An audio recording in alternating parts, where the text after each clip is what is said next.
Welcome to another Zincast, and this is Pucking Around with Chris, and you might have guessed it already. I'm Chris, and that's Chris.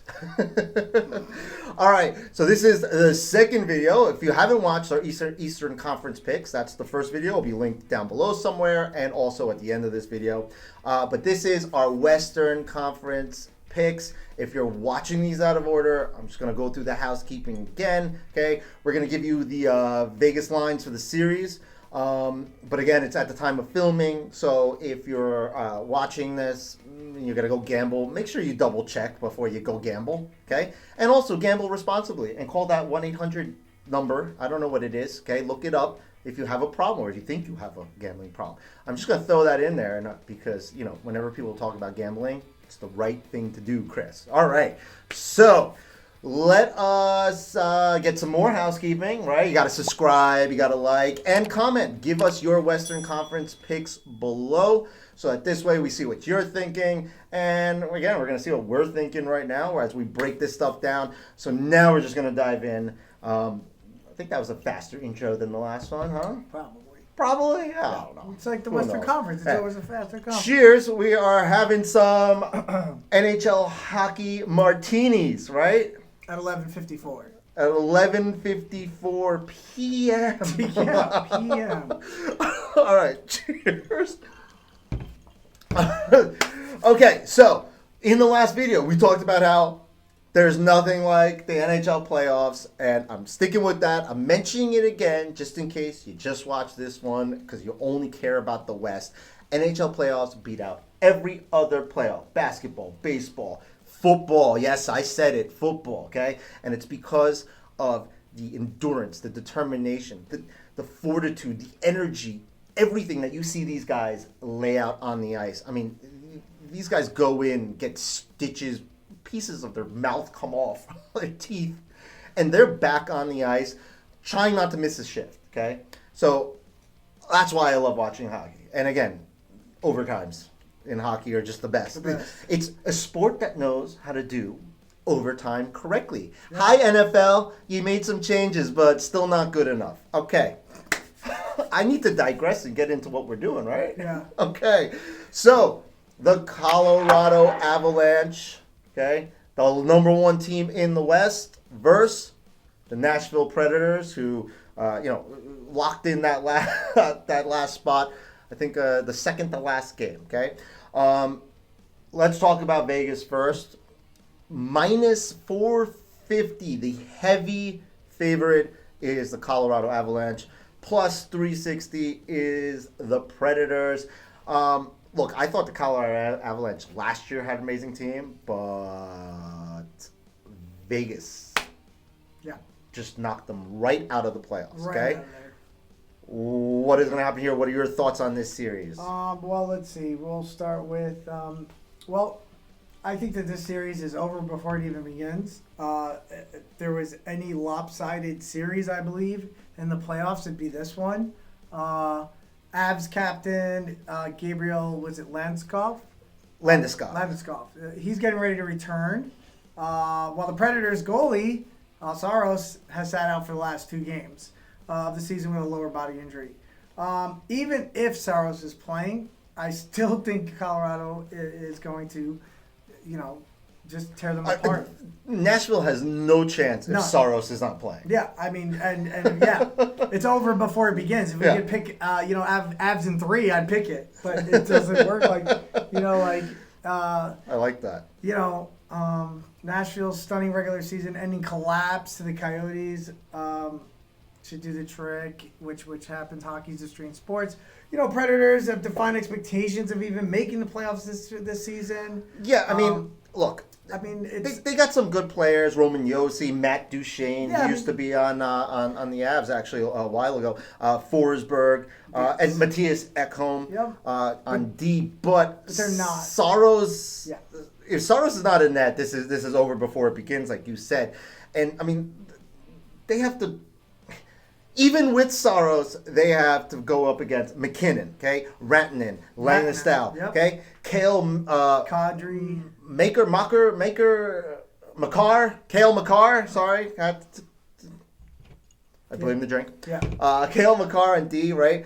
He's got 28 goals, 58 assists. He's a D man, okay? 28 goals, a D man, all right? So, I mean, but McKinnon, I mean, look, the Avalanche are here, but the Avalanche, I don't want to say they remind me of the Penguins because Penguins are a different animal altogether. Yeah. Actually, the Penguins are an animal. Avalanche is just snow. But the Avalanche have kind of backed into the playoffs. Their last few games have not been the dominant Avalanche team that we saw for the majority of the season. And I mean, there is some fatigue. There is that thing where, specifically when you're a top team, where as you go down the stretch, you start getting lazy, start thinking ahead towards the playoffs. And I think that the Avs are going to bounce back. I don't think that's going to be a problem. Avs have the 7th ranked power play, by the way. Predators actually have the 6th ranked power play, so they're actually good on the power play. And what's actually kind of interesting is the Predators and the Avs played each other 4 times this year. Yeah. Predators won 3 of them. Avs won 1. But I do want to say that there was overtimes in some of those games also, right, or shootout or something like that. I have to look at the exact stat. It doesn't matter. Once a regular season game goes into OT, if you lose that, it's not like a regular loss, okay? Because it's 3-on-3. In case you don't know the rules, if you don't watch hockey, you're just tuning into the channel. It's 3-on-3 for 5 minutes, okay? That's a lot of open ice. Anything could happen. And after that, it goes to a shootout. In the playoffs, it is 5-on-5. You're just playing periods, sudden death until someone scores, and it could go forever. So, again, when you look at those regular season overtime or shootout losses, it's a different story. But Darcy Kumper, I don't even know. Okay, Darcy, okay, 37 wins, 2.54 goals against average, 5 shutouts, okay, 0.921 save percentage. He has been really good for them. And actually, coming into this season, I was worried about goaltending for the Avalanche because they had Grubauer. Yeah. But he went to the Seattle Kraken, the expansion team. And when that happened, I was like, oh my God, how did the Avs let that happen? How did they move on from him? But listen, they got Darcy Kemper. Someone in the comments explain to me how to pronounce that last name. And yeah, but he's been awesome for them. So I'm going to go first on this one. I think the keys to the Avalanche success is just them being the Avs. Goaltending, offensive power, okay? And putting the other team, having the other team play from behind, okay? And I think that is the keys to the series for the Avalanche. If they do those things, which I think they will, I think it's going to be a short series with or without Saros. I'm going 5 games. Listen, the broom might come out also, but I'm going to go 5 games. If Saros does not play any games for the Predators, then you could just sweep it up all day long for the Avs. I agree. This is, like I said, very lopsided. Interesting fun fact, and not just a division or a conference, but all of NHL.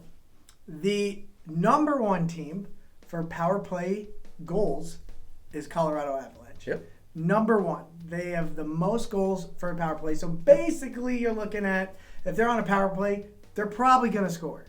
And so, Nashville's going to have a lot of problems if they have people in the box.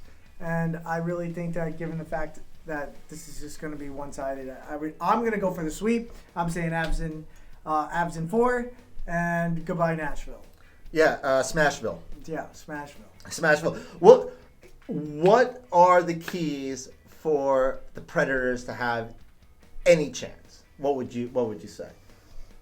I think Saros has to be in net. Yeah, I mean, obviously the strengths for them would be having Saros in net. They have to be disciplined. They can't take penalties, just from that stats that you were just mentioning there. Yeah, so they're going to have good penalty kill. And I would think that they're going to have to I don't know, they're going to have to score. They're going to have to hope the Avalanche choke. Yeah, that's basically it. Yeah. I feel Nashville fans watching, listen, I have no, I'm not investing in any of these teams. Okay, we're Penguins fans, clearly. We're just here giving our honest opinion on who we think we're going to win. No favoritism. In fact, if you watch our previous video, you'll see who we picked for the Rangers versus Penguins, and you may be surprised who we picked. See, that's in the industry. That's called a tease. Okay? Tease the other video. In case you haven't watched it, go watch that other video also. All right, let's head on to the Calgary Flames versus the Dallas Stars. Flames versus Stars. Let's do the Vegas line right away. Flames, minus 260. The Stars, who again just locked up that playoff spot really late in the season. I think it was the second to last game. Plus 210. Okay, so obviously the Flames are the favorite, and how can they not be the favorite?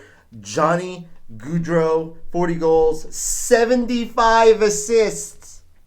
I'm gonna say that again. Yeah. 75 assists. That's 115 points when you do math. Okay, stay in school, do math, right?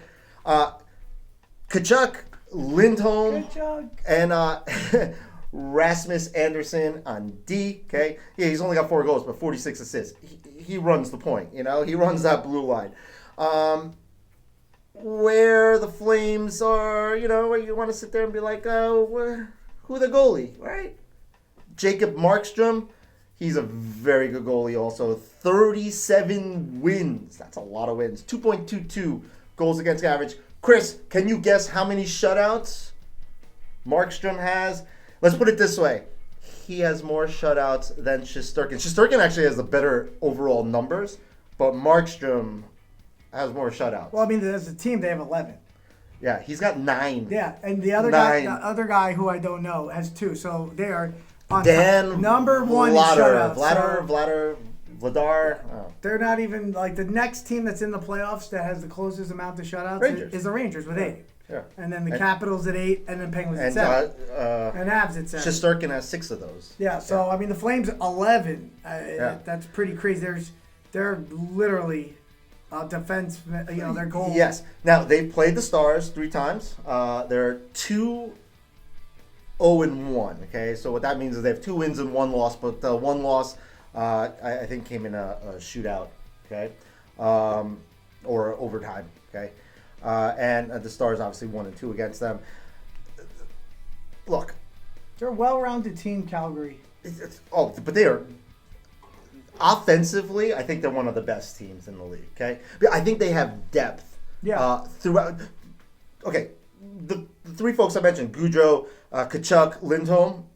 They're all 40-goal scorers. That's 3 40-goal scorers.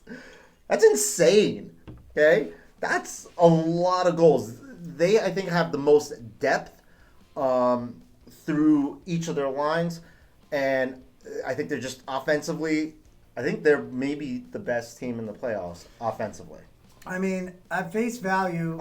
What I'm talking about in overall depth throughout each of their lines. That's what I'm saying. I mean, you know what I mean? Like Austin Matthews, obviously, scored more goals than Johnny Gaudreau with 60, right? But that doesn't make the Maple Leafs a better offensive team because their depth drops off. It's funny because at first you would say these teams are both considered to be 2 defensive-oriented teams, I believe.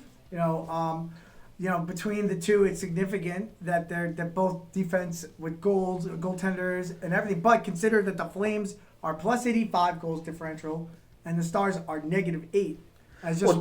Well, yeah, Jake Oettinger, I mean, he's a good goalie, 2.53, 30 wins, 2.53 goals against average, but he only got 1 shutout. The Stars and Flames boast top lines that are claimed to almost be the best lines in NHL. Well, the Stars are a good defensive team, but I just the offense of the Flames. Yes, I agree with you on that. You know, the Flames at the end of the day. Look, the Stars are led by Joe Pavelski, Jason Robertson, Tyler Seguin, all big names right there. John Klingberg is on D. I mean, but if you Joe Pavelski, 27 goals, 54 assists, 81 points. Okay, all right, he's the leader, right? 81 points. Goudreau, 115 points. Kachuk, 104 Yeah, points. I mean, it's nuts. Lindholm, 82 points. Yeah. I just named 3 guys That have more points than anybody. than Pavelski. Yeah. And I love Pavelski. I used to closet San Jose Sharks fan. Yeah. Okay? I used to watch Pavelski ton. He's amazing player. But just the firepower does not match up. Okay.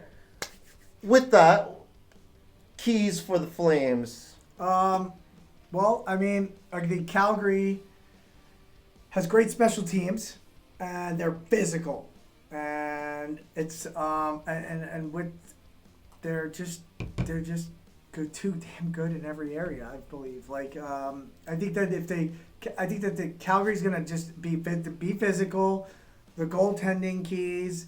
And they're just going to score, like scoring. Their offense. It's hard to envision anything but the Flames winning in like 5 games. All right. And yeah, I mean, I agree. I'm going to go with the Flames in 5 also.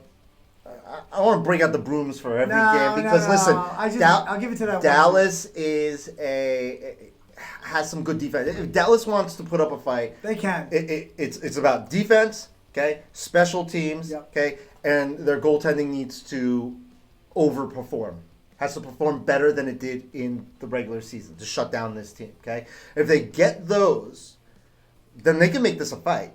But you're asking a lot to take out the Flames team. I'm going Flames in 5. I don't want to break out the brooms every single time, right? I think Dallas is going to steal a game. Yeah, Dallas might steal 2 games. I'm actually floating between 5 and 6 because sometimes you come in a little bit flat, right? But I definitely think the Flames will pull through, and you say that. So right now we're both on the level. You have Avs, I have Avs. You have Flames, I have Flames, and let us move to. Actually, I'm going to move to the Wild versus the Blues. We're going to save the Kings for last. Okay, so you're going to save the Gretzky series. Okay, the St. Louis Blues versus the Minnesota Wild.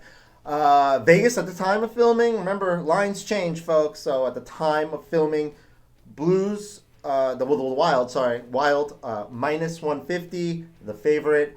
The Blues, plus 130, okay? A little bit even, right? Not as even as some of the East Coast series. I mean, this is a division battle game. Like, this is a very close matchup. So go ahead. Give me some information. I think this is going to be the nastiest series of all of them. I think that it's just going to be who can score the most dirty goals.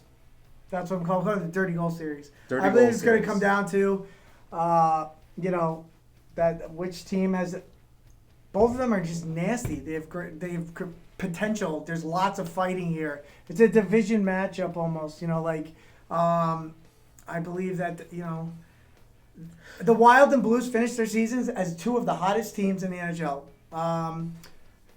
They're both grinders. The Blues actually are 3-0 against the Wild in the regular season. Okay, and that's including 2 wins in April. Sometimes when you look at the regular season matchup, remember, I think I said it last video, the regular season. Okay, yes, it's going to carry over a little bit into the postseason. But you can't look at the regular season and be like, oh, they beat them 3 times and automatically just say they're going to win, okay? But when 2 of the wins came in April, which is very close to the postseason, that's a big difference than if you beat a team in October, okay, when the season just started, or November, okay? So, but I have to say, there were 2 wins in overtime and or shootout. Again, you got to pull up the stats. But again, those are skewed wins, which really means that only 1 win was a regulation win.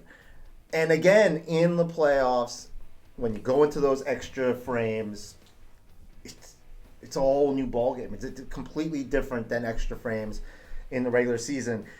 And the Wild did the number 1, I think, best move that any team has done at the trade deadline. I mean, there were some good moves at the trade deadline. Rangers, even Rangers made a good move, but Raquel coming to the Penguins, he's actually performed since he's been there. But Marc-Andre Fleury, okay? securing a tandem goaltending situation with Cam Talbot. Did I just call it a goaltending situation?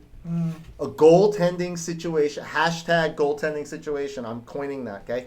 Cam Talbot, he's a serviceable goaltender, but having Marc-Andre Fleury right there beside him, okay? Having 1A and 1B, now you got a Stanley Cup playoff, okay, veteran. He has 3 cup rings, okay? Yep. And he's got 5 appearances, at least. Right? Okay, because they went once with the Rangers and lost, and went once with Vegas and lost, right, okay? Correct. But this guy has got the Stanley Cup pedigree, okay? And that's what you want. And since being with short amount of time with the Wild, he's racked up a bunch of wins, has impressive goals against average. Let's put it this way: when he was in Chicago, you could have been like, "Oh, write him off." Well, yeah, he didn't have a team in front of him, okay? Yeah. But he's showing that his experience is important, and I think that's what the Wild need to do. They need to play the hot hand. And I think you're going to see a bunch of Fleury, and you might see a little bit of Talbot if Fleury has a Fleury-like game, you know? I mean, I think it comes down to a couple of things. Let's talk about the penalty, the power play. St. Louis is second, 65, right behind Colorado. Yeah. And unfortunately for the Minnesota Wild, they're sitting there. So their power play, they're sitting on 12. But here's the worst stat. The worst stat is that their penalty killing. Yes. Minnesota's like 25th in the league. Down there. So they got 25th. Yes. So if they take penalties, it's a pretty much the Blues are going to take off. If the regular season holds true, if it's a glimpse into the future, then yes. But penalties are a little bit more rare in the playoffs. Yes. But I would say that would be a key to the game for the Blues, yes, right? Yes. Special teams, power play. Power play is by far a key to the game. And penalty kill for the Wild. And because they're going to have to try to counteract 25th against the second. Yeah. I mean, is not very promising. And I mean, look. And to notice most of the stats, St. Louis seems to have on most stats of like they'll be second, third with the stat, and then Minnesota's like around 6, 7. It's like, there's a little bit of a gap there, but I feel like there's just enough to say St. Louis should pull this off. To be the better team. And I still think this series is going to go to the end. And I still think it's going to come down to a lot of junk that might happen and a lot of fighting and a lot of things that are going to be crazy in a division matchup where St. Louis pulls it off in 7 games. St. Louis in 7. That's what you're going with. All right, well, I have a couple of extra things to add here. Jordan Binnington. By the way, if you watch some of my older videos, I had a knack of calling him Binnington for like ever, okay? Jordan Binnington, okay? The goaltender that won it for St. Louis, okay? Remember won the cup for St. Louis a couple years ago? Yeah. Right? Or more than a couple years ago, but it was 3 years ago? 3, 4, whatever it was, okay? He is not the number one goaltender. He is the backup, but here's the thing. And I'm going to mispronounce this last name, but Ville Husso, okay? Husso. He is the number one goaltender right now. Injured. He is? Oh, wait, is he? I'm wrong. Nope, wrong. Sorry. Okay. I feel like, I don't know why, just the way this Blues team is set up, I feel like the veteran, I'm going to call him Binnington the veteran here, just because he has the playoff experience, the cup experience. I feel like at some point, he ends up becoming the number one goaltender again.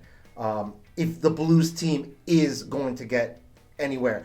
But I don't think the Blues team is going to get anywhere. I'm actually going with the Minnesota Wild, and I'm going in 7 games, okay? I do believe the Minnesota Wild pull this out. It's going to be close. I can see it going either way, but I think that between Fleury and Talbot, I really think the Fleury factor makes a big deal. And by the way, okay, the scoring on the Wild is actually, I think it's a little bit one-dimensional, but I feel it's a little bit more impressive. Matt Zuccarello, okay, Kaprizov, I can't pronounce his name, okay, 47 goals, 61 assists, 108 points. On the other side, you got Tarasenko. The guy's been trying to get traded out of St. Louis forever, and then they end up in the playoffs, and he won a cup, right? Yeah, right. Robert Thomas, obviously, Pavel Buchnevich. I can pronounce Buchnevich, okay, but I can't pronounce Kaprizov. Okay, it doesn't work out. And then you got Braden Shen, David Perron, Brandon Saad. So you got experience from the Blues, which is why I think it's dicey. But I'm going the Wild 7. I think the keys for the Wild are their penalty kill could be better, okay, if they don't take penalties, okay, and the flurry factor. I think the flurry factor takes them over the top, and they beat the Blues. They are the favorite. They do have home field, home court, home ice. Home ice is the correct word. I went through all of them until I got it. They do have home ice advantage, and I think that again 7 games. So you're taking St. Louis in 7. St. Louis in 7. I'm taking St. the Louis Wild went in on a 7. 16-0-2 run. That towards the end, except for the last 2 games. Yes, they tore it up. Win. They went on a 1, 2, 3, 4, 5, 6, 7, 8, 9 game winning streak. Then they lost to Boston in overtime. Then they went on a 3-game winning streak, and they lost the last 2 games. So I mean, when they won the cup, they were down and out at the trade deadline, and they turned, or midway season point, All-Star break, whatever it was, and they turned it around, and they got into the playoffs, and Binnington took over, and they defied everything and they won. Okay, and remember I kept on picking against them. And even in the finals, I was when we made that video, I'm I think they're gonna win, but I'm gonna pick against them because I don't want to jinx them, right? So and they won games against really good teams that are all in the playoffs. No, this season almost feels a little bit like that cup run, but I just feel like the Wild are gonna edge them out. I mean, again, we're talking about Game 7. Yeah, anything Game 7 can happen at a Game 7. Okay. All right, so let us go to the Edmonton Oilers versus the Los Angeles Kings. All right, Chris, what do you think about this matchup? Obviously, before you get your thoughts, Connor McDavid, 44 goals, 79 assists, 123 points. Yeah. I mean, again, another. It's amazing. Connor McGregor? McDavid. If McGregor is on the ice, he will be in the penalty box. Yes, but it'd be worth every second, unless he falls back and breaks his ankle. And on the ice, I don't know. Does he skate? I don't know, but he could be the next Tom Wilson. Can we get him on the Penguins? The accent, he could definitely be. Listen, Connor McDavid. I call it the Wayne Gretzky series, obviously, for many obvious reasons. If you need me to tell you about that, then you should probably Google Wayne Gretzky.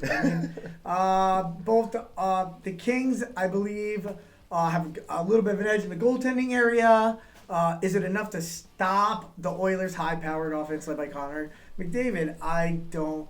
Like we said his stats are 44 goals, 79 assists, 123 points. Yeah, and again, remember, it's not just McDavid. Okay, it's Leon Draisaitl. Yeah, okay? so you have 55 goals, 55 assists. He likes the number 55. 110 points. Yeah, it's a lot. The Oilers are very team stat. And the controversial move of getting Evander Kane with the domestic violence stuff kind of floating around him. Okay, remember they pulled in Evander Kane, and he's done very well with them. They got him for cheap, obviously, with everything that's going on around with him. 22 goals, 17 assists. Hyman, though, has been really good. 27 goals, 27 assists, 54 points. And then their D-man, Evan Bouchard, 12 goals, 31 assists. 43 points. And you watched that Penguins game versus Edmonton? I did. The last, second to last game of the season for the Penguins? After watching the Philly game, I had enough. Edmonton was just we want to score now. Yeah. Boom, goal. Done. Oh, we want to score now. Boom, goal. Oh, you scored a goal? Let's score another goal. It was insane. And in fact, there was 2 goals that got overturned that Edmonton scored because they were offside by a fraction. I don't know how the Penguins guys saw it, but they were barely offside. I would have just let those. The game was out of hand already. I would have just let them goals stand. But I've switched topics. Let's go back to Oilers and Kings. I mean, Kyle Turris, is that his name? I don't know. He was on yes. He's on their main he's one of their main centers. He's injured. I mean, but listen, it comes down to two names, a big time on the Oilers, and it's McDavid and Draisaitl. I mean, they're 200-point players. I mean, like the next person's got 54. It goes 123, 110, 54. Okay. It's like But- going from God to Queen. Here is the question. Okay? I mean, Here's the question that every Edmonton Oiler fan is thinking about. Every single one of you. Comment below if I get it right. goaltending? That's the second question. Oh, yeah, because The choke factor. Koskinen or something. The choke factor. Well, Koskinen, he's injured, right? I can tell you the injuries right now on this team are as follows. It says this guy, Darnell Nurse, is defenseman. Kyle Turris, Oscar Clefbaum. That's all I see on the site. Okay. So I don't see the goaltenders. All right. Well, I can see if what happens. Koskinen is 27 wins, 3.10 goals against average. 12 okay? losses. Okay, but 3 goals a game. Mike Smith has actually been outplaying him as of late. Mike Smith is a veteran goaltender. He's played on plenty of teams. Okay, 16 wins, 2.81 goals against average, but a lot of those are coming down the stretch. He seems like the better goaltender at this point. And yes, goaltending is something that's probably keeping the Edmonton Oilers fans up at night. But I really believe that it's this team's inability to get past the first round in the playoffs. When it happens once, you're like, oh, it's the first time we're there. They had the jitters, McDavid, blah, blah, blah. But then now you're just making excuses year after year after year. And they have to go up against a Kings team that's got a... Jonathan Quick looks like Jonathan Quick of old, specifically as we come down the stretch. Big name okay? there, Anze Kopitar, okay? They're not playing him. They're starting Mike Smith. According to the website, to the website, they're resting. Well, Smith has got better numbers than Koskinen. And asked Pittsburgh how that worked out, but they Mike Smith stopped us 33 of 34 stops. Oh yeah, Mike Smith looked great in that game. They put what's his name in to rest Smith for the playoffs for the last 2 games. So they're going with Mike Smith, I believe, to start. I mean, but he's 40 years old. Yeah, and to be fair, I mean, the Kings have relied on both Jonathan Quick and Cal Peterson. Quick has 23 wins, Peterson has 20, so it has been some tandem goaltending there. But, I mean, I can't, unless Quick implodes, they're going to be going Quick. The thing that, and by the way, Dustin Brown, a legacy player who was on the Kings championship teams, right? Remember, they're a 2-time Stanley Cup champion over there, Anze Kopitar and Brown. But this might be like Brown's farewell tour, right? Like, he's getting up there in age. The question mark is a wrist injury to Drew Doughty, okay? If he can make it back, I feel like it changes the whole complexion. But the Oilers... I mean, they look stacked. Yeah, they're beating the Kings, bro. I don't know. They're beating in 6. 6 games, Oilers. 100%. I don't see the Do you know what the record was during the regular season? Against each other? Yeah. Oh, no. 3-1. The Oilers. The Oilers. I know, but I don't look at that stat because it doesn't mean junk in the playoffs. But one of those was in OT or a shootout. I don't buy it. I think I'm just looking at it, and I'm like, the offense with Connor McDavid on it is just too. All right. So what are the key? By the way, 3rd ranked power play in the league, the Oilers. What are the keys for the Oilers to sweep past the Kings? Well, they're 3rd power play, so I mean that's 1. Obviously, scoring, offense. If they're putting up the numbers. And I think defense. I think they have to play defense. And I think that was the other thing is that they have to play defense. Yes, I agree. But it still could be a close match. But I still think that the Oilers will beat the Kings in 6. 6 games is still going deep. Yeah. All right. Well, I am actually going against you on this one. I think that the Oilers, though they look better defensively coming down the stretch, I think that is their main problem. I think that their reliance on their top 2 lines is a big problem. I think Jonathan Quick stands on his head. Okay, so the keys for the series for the Kings is Jonathan Quick. Okay, it's discipline, staying out of the penalty box, not giving the Oilers power plays. Okay, and I think it's Anze Kopitar. Okay, leading his team. All right, so I'm gonna go with the Kings in 7. It will not be easy. Okay, but I think the Oilers come in with their heads way too high, and I think in the back of their mind they remember all their first round exits, and I think it's going to play in their head. And once you get guys tight, and Mike Smith, I can't say anything bad about Mike Smith, but if you're asking me who do you want in net, Jonathan Quick or Mike Smith, I want Jonathan Quick. So would I. Okay.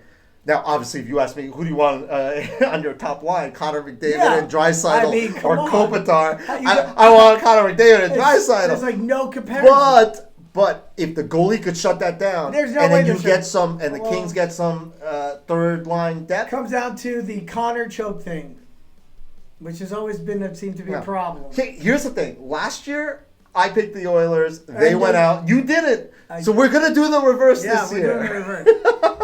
Yeah. Listen, I said 7, so I don't. I mean, look, if the Oilers win, I'm not gonna be. Yeah. I'm not gonna be. And the Kings, by the way, they kind of backed into the playoffs too. They were doing better earlier in the year. Oilers have looked good as of late, but like I said, all of that, I think you wash the slate clean, and you go in, and sometimes it's about who wants it more. Yeah, I think the Oilers have a lot more firepower. I like the Kings defense. I'm gonna go with the Kings. Nice little 10 p.m. game 1 too. Oh yeah, those are fun to watch, specifically when they go into 3 overtimes. Yeah, and then it's like 2 a.m. Yeah. Just keep in mind, today I believe is the last regular season game. Yes, Seattle Kraken and versus Winnipeg. And then tomorrow we stay tuned for that one on NHL Network. I have no idea where it actually is. I don't know where it is. It's at 2 o'clock. It starts in an hour and a half.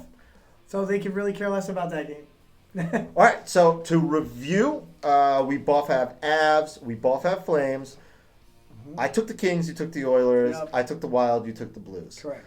And if you want to know what we picked in the Eastern Conference, guess what? At the end of this video and in the comments, and in the description below, you have a link to our Eastern Conference picks, including the Rangers versus the Penguins. You really want to see who we picked for that one because it's going to be telling on how we actually feel about these playoffs. So I think we're good here. So just so you know, and I said this in the previous video, all our picks are going to be below us somewhere, okay? And at some point, okay, when we come back, when the playoffs move on to the second round, that will be the next episode of Pucking Around with Chris and Chris, okay? Will be when the second round of playoffs start, and we'll go over our picks. So we'll see what we got right, what we got wrong, and we'll keep a tally of that, and then we'll give you the next picks. So please like and subscribe, and you gotta hit that notification bell, okay? So that you know when we release the videos. We're releasing this video pretty late because the playoffs start what? Tuesday? Tomorrow. Tomorrow? No, there's some games tomorrow? No, I mean not tomorrow. Tuesday. Tomorrow's Monday. Tomorrow's Monday. Wait. Yeah, tomorrow. Tomorrow is May 2nd, right? Tomorrow begins first round.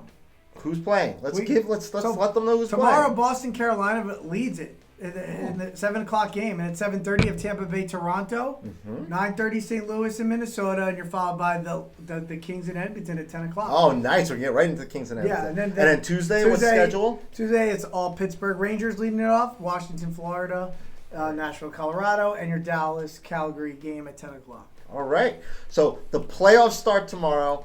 I'm gonna get this edited and uploaded as fast as I can so that you guys are able to watch it beforehand. Like, subscribe, hit the notification bell, and comment below. Give us your picks for the Western Conference. Watch the other video for the Eastern Conference and comment in that, and like and subscribe in that one also. Actually, once you subscribe, you don't have to subscribe again. I feel like Johnny Depp all of a sudden on the stand. Confused. Think we need one more? Anyway, I think we might need one more. Have a good one, everyone.